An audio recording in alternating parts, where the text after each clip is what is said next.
the girl who was merely a servant, is suddenly confessed to by a young master from a wealthy family. He swears again and again that he will love only her for the rest of his life. Shino is unable to resist Yusi's sweet words.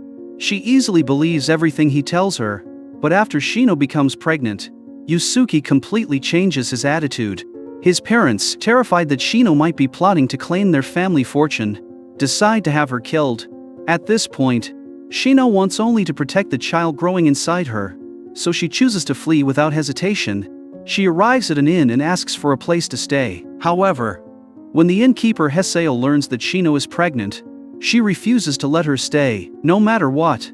Left with no other choice, Shino threatens to take her own life right at the inn's entrance. Having no other choice, Heseo ultimately compromises. She orders her staff to take Shino to a room on the top floor. When Tokuji hears this, his expression changes completely. It is as if that room holds something unspeakably terrifying. No matter what, he refuses to go near it.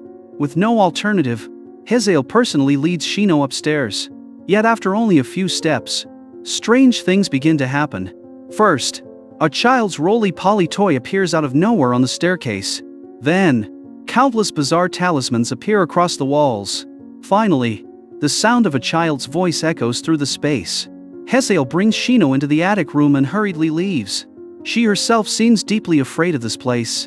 All of this is silently observed by a man named Kusariri, a mysterious medicine seller. At this moment, Shino suddenly notices a roly-poly toy inside the room.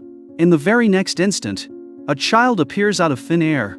The child asks Shino for the toy. When she hands it to him, the child vanishes without a trace. Shino stands frozen in shock. The roly-poly toy appears once again on the table. Believing it to be nothing more than an illusion, Shino eventually falls asleep. But deep into the night, one of the assassins sent by Yusuke finally finds her. Just as this assassin is about to strike, the roly-poly toy suddenly falls over. The entire room instantly transforms. The assassin's body begins floating in mid-air. A mysterious force starts crushing him from all sides. The sound of bones snapping soon echoes throughout the inn. Watching the corpse, Kusariri calmly states, "The killer is not human, but a spirit." It is then revealed that he is an exorcist. He possesses a sword capable of slaying any spirit. However, the sword can only be drawn when three conditions are met: form, truth, and reason. Form refers to identifying the spirit's shape and nature. Truth is uncovering the reason the spirit kills. Reason determines whether the spirit or the humans are truly at fault. Heseo cannot understand any of this. She simply stares at the roly-poly toy on the table. As horrifying memories begin to surface, she asks Shino where the toy came from. Shino has no choice but to explain. She tells them about the strange child who appeared in the room. She also mentions that she constantly hears children playing upstairs. Heseo reacts in shock. She insists that there are no guests staying with children, and this is the top floor. There is no upstairs at all. At that very moment, the sound of children laughing and playing returns. Kusariri immediately places talismans across every corner of the room.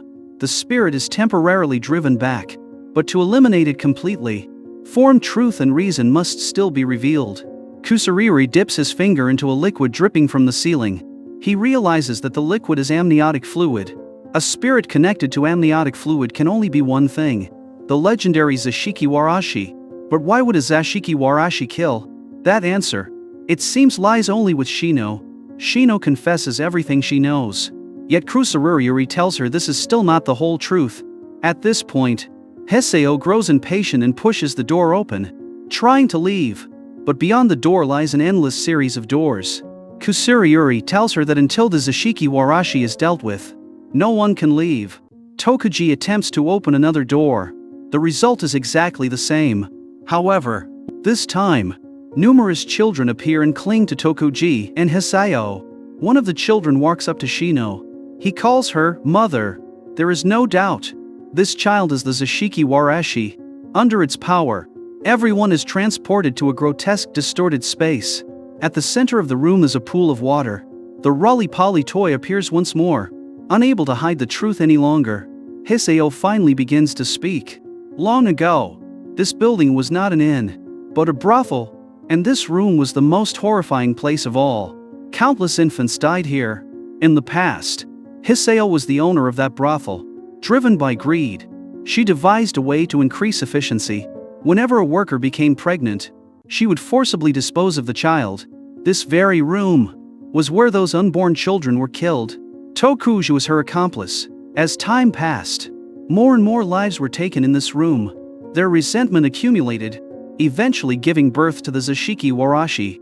After that, Hisao converted the place into an inn. Hearing all of this, Kusurayuri gradually comes to understand the truth. The assassin's real target was never Shino herself, but the child growing inside her womb. Because of this, the Zashiki Warashi stepped in to protect Shino. At that very moment, the true form of the Zashiki Warashi finally reveals itself. Kusurayuri picks up his exorcist sword, preparing to strike, but Shino speaks up and stops him. She says, "Those are innocent children. They were killed before they were ever born, so it is only natural that they are filled with resentment. They have done nothing wrong. The ones truly at fault are those who killed them." However, Kusurayuri responds that the Zashiki Warashi is a spirit. It intends to use Shino's womb to be born into the world. Suddenly, Shino declares that she is willing to give birth to all the infant spirits filled with resentment here. Kusurayuri tells her that if she does so, she will die. But Shino tears away Kusurayuri's talismans without hesitation. Yet nothing terrifying happens. Instead, the child inside Shino, wanting to protect its mother, chooses to leave this world, carrying with it the souls of all the children who had died. The Zashiki Warashi, born from resentment, finally feels the love of a true mother, and with that, it abandons its desire to be born through Shino's body. At this point, all truths have finally been revealed. Kusurayuri immediately draws his exorcist sword, but when the blade strikes the Zashiki Warashi, the spirit shows a smile of relief. In its final moments, the Zashiki Warashi meets a mother who truly loves them. It no longer carries any resentment. At last, everything comes to an end. Only Shino remains, holding her stomach, mourning all the children who were never born. On her very first day working as a reporter, Suku makes a shocking discovery. She accidentally photographs Mayor Jutaro repeatedly entering and leaving red light establishments. Immediately afterward, Saku reports the information to her newspaper's editor-in-chief, Moria. She hopes that breaking this story will help her secure her position at the paper. But just a few days later, Suku is thrown off a bridge by someone unknown, gravely injured. Utsuku cries out desperately, begging for someone to save her. Many people nearby hear her screams, yet not a single one is willing to help. At that moment, a small cat slowly approaches Setsuko's body, and just then, a train comes rushing toward her from the opposite direction. The train driver, Asake, is drowsy and unfocused, completely unaware of Setsuko lying on the tracks. In this vast city, a single insignificant life comes to an end just like that. No one notices, no one cares, except for a lone cat. The city continues to operate as usual. The train driver responsible for the accident is not punished. He is even promoted. He is assigned to operate the city's newly opened subway line. Meanwhile, Jutaro, far from being implicated, becomes an important figure at the subway's opening ceremony. He is invited as a distinguished guest to ride the subway on its inaugural run. No one notices. As a small cat slowly walks onto the tracks, the subway departs on schedule. But during the journey, Sake suddenly notices the signal lights turning red. In the next instant, a woman appears on the tracks. Sake slams on the brakes. Amid the piercing screech of metal against metal, every passenger on the subway is thrown to the ground. Then, 3 seconds later, all of the passengers suddenly vanish. Only 7 people remain. They are gathered together in the very first train car. The 7 stare at one another in confusion. No one understands what has just happened. Sensing danger, Jutaro tries to leave.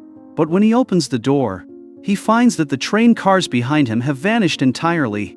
At that moment, the subway begins moving again, without a driver, and Jutaro suddenly disappears. The eerie situation sends panic through the remaining passengers. Just then, Kusurayuri slowly steps forward and speaks. He calmly states that Jutaro has already been killed by a spirit. Kusurayuri's words provoke very different reactions. Some angrily accuse him of talking nonsense. Some tremble in fear, and some choose to believe him. Kusuriori pays no attention to their responses. He simply continues explaining. He says, everyone present is connected to the spirit in some way. It is the spirit's power that has gathered them here. His explanation leaves everyone utterly confused. They are strangers to one another. How could they possibly be connected to a spirit? At that moment, a young woman named Haru suddenly remembers something. She realizes that she recognizes one of the people here. Prompted by Haru's words, everyone finally notices the man wearing orange clothing. He is a police detective. His name is Bunpei. 3 months earlier, Bunpei investigated a homicide case. That investigation brought him into contact with everyone now in this train car. Upon hearing this, Kusuriori immediately concludes that the spirit must be connected to that murder case. But to deal with the spirit, the truth must first be uncovered. He asks everyone to carefully recount what they know about the case. Haru speaks up first. She says that the victim was named Setsuko. According to the official report, Setsuko committed suicide by jumping off a bridge. Setsuko often visited the cafe where Haru worked part-time. Haru had even heard Setsuko mention thoughts of ending her own life. Another woman, Chio, also speaks up. She says Bunpei once questioned her as well, but at the time, she claimed she had seen nothing. Just then, Sake suddenly breaks down into a state of hysteria. Only then does Kusuriori realize the truth. It was Sake who had been driving the train that struck and killed Setsuko. Now, only 2 people remain who have provided no useful information. One is Setsuko's superior from the newspaper. The other is a milk delivery worker named Masao. Masao breaks down in tears, insisting that he knows nothing at all. But Kusuriori senses something unusual. As a milk delivery man, Masao would have regularly passed by the bridge, where Setsuko supposedly took her own life. Now it is clear. Everyone in this train car is tied in one way or another to Setsuko's death. Suddenly, the rear door of the train car opens by itself. The echo of high heels and the sound of a cat's meowing fill the air. Although no one can see anyone entering, everyone can clearly sense that someone has stepped into the car. At that moment, Masao claims that he can see a woman in white holding a cat. Hearing this, Kusuriori explains that what Masao believes he is seeing is not Setsuko standing inside the train car. Instead, Masao is seeing the truth of Setsuko's death. The truth is, Setsuko did not commit suicide. She was murdered. Hearing this, Masao finally confesses what he truly witnessed. That morning, while delivering milk, he saw Setsuko on the bridge with another person. They appeared to be arguing intensely, but later, when he heard that the police had ruled Setsuko's death a suicide, he did not want to get involved, so he chose to remain silent. As soon as Masao finishes speaking, he gouges out his own eyes. After receiving his rightful punishment, Masao suddenly vanishes from the train car. At this moment, the newspaper editor Moria, scratching his arms uncontrollably, begins to speak about Setsuko's death. He suggests that it was most likely connected to Jotaro. The newly opened subway line was a well-known public bidding project. As mayor, Jotaro profited greatly from it and accepted numerous lavish banquets from contractors. Perhaps Setsuko was killed because she had been investigating this very matter. The moment Moria finishes speaking, he scratches his skin so violently that it is nearly torn apart. In the next instant, he too disappears from the train car. Next, it is Haru's turn. She scratches at her mouth as she reveals the truth she knows. In reality, she never heard Setsuko say that she wanted to kill herself.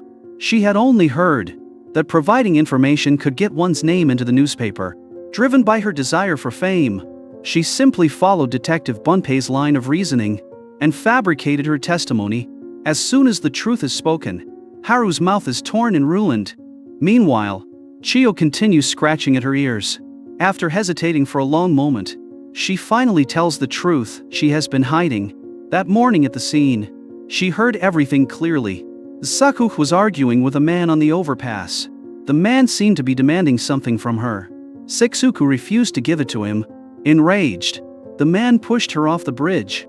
The reason Chio lied was because she was having an affair that very day. When the police came to investigate, her mother-in-law was at home. In the end, Chio could only claim that she knew nothing. As the truth leaves Chio's lips, her ears are nearly torn apart. At the same time, Sake begins scratching his legs uncontrollably. Before long, both of his legs are completely ruined. After everyone has received their punishment, the people in the train car begin to disappear, one by one.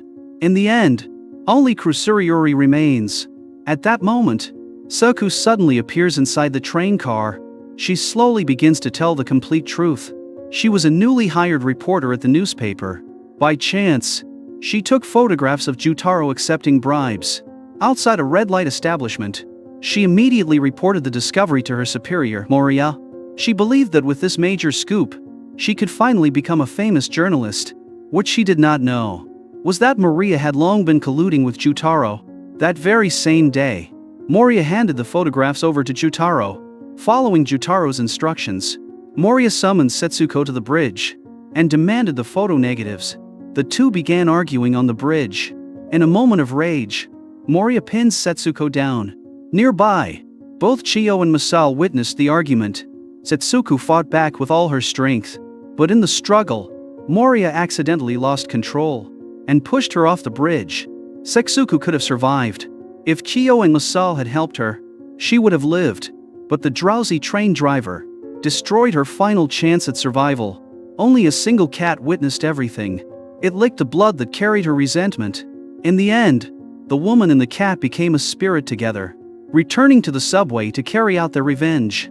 Now that all truths have been revealed, Kusuriori draws his exorcism sword.